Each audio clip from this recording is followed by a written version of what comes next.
बिस्मिल्लाहिर्रहमानिर्रहीम। अस्सलाम वालेकुम फ्रेंड्स, वेलकम टू आशीज़ किचनेट। आज हम आपके लिए बनाने जा रहे हैं मसाला चाय।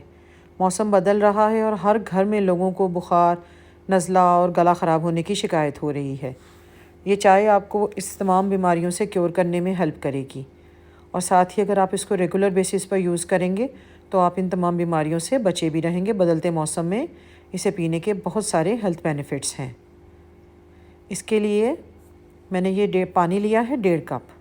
2 कप चाय बना रहे हैं इसीलिए 1.5 कप पानी लिया है। नमक है, दालचीनी है, सौंफ है,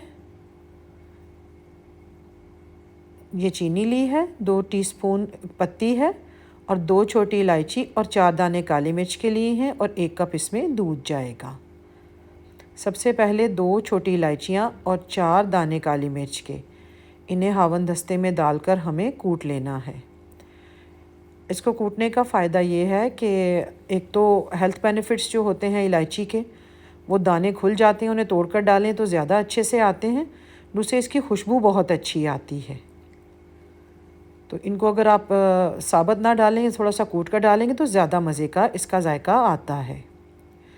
चूल्हे पर देगची रखिए, 1.5 कप इसमें पानी डाल दीजिए।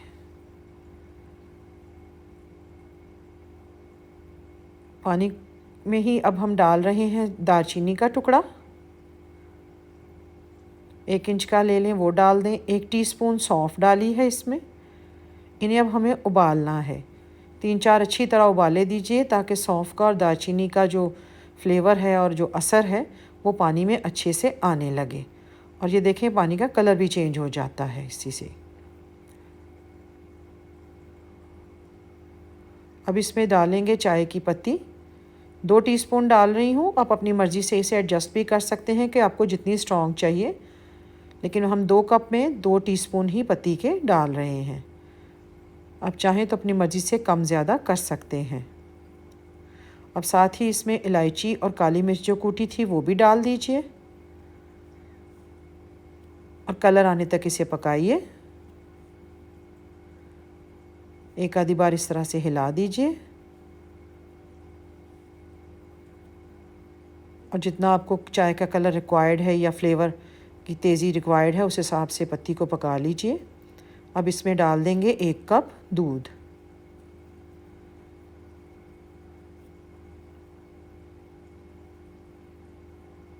उबाल आने तक पकाएंगे दूध के साथ।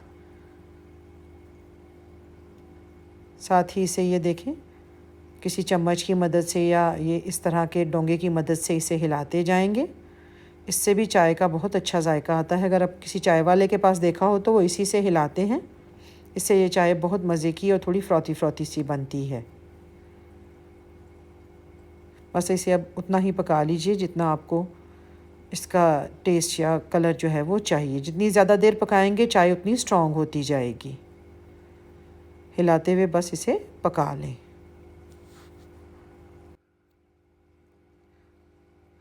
जैसे ही चाय को उबाल आएगा हम इसमें 2 चुटकी नमक शामिल कर देंगे, यानी 1 कप के लिए 1 चुटकी नमक की। ज़्यादा नहीं डालना वरना कड़वा हो जाएगा। तो हमारे 2 कप चाय हैं इसीलिए इसमें 2 चुटकियाँ नमक की डाल रही हूँ। अगर आपको चीनी डालनी है तो भी आप इसी मरहले पर चीनी भी मिला दें और इसे हिलाते हुए 2-4 उबाले अच्छे से दिलवा लें। जितना आपने पकाना है उस हिसाब से इसे पकाकर तैयार कर लें। ये चाय बहुत मज़े की भी होती है और इसके हेल्थ बेनिफिट्स भी बहुत हैं। जब आप इसे बनाएंगे तो आपको ये बहुत पसंद आने वाला। इस मज़ेदार सी चाय को अब हम सर्व करेंगे। इसे आप अगर अपने नाश्ते का हिस्सा बनाएंगे तो बहुत सारी जो मौसमी बीमारियां होती हैं उससे महफूज रह पाएंगे। अगर आपको वीडियो अच्छी लगी हो तो काइंडली लाइक करना, चैनल को सब्सक्राइब करना और वीडियो को शेयर करना ना भूलें। और इस रेसिपी को ट्राई ज़रूर कीजिएगा और हमें बताइएगा कि ये आपको कैसी लगी। Thank you.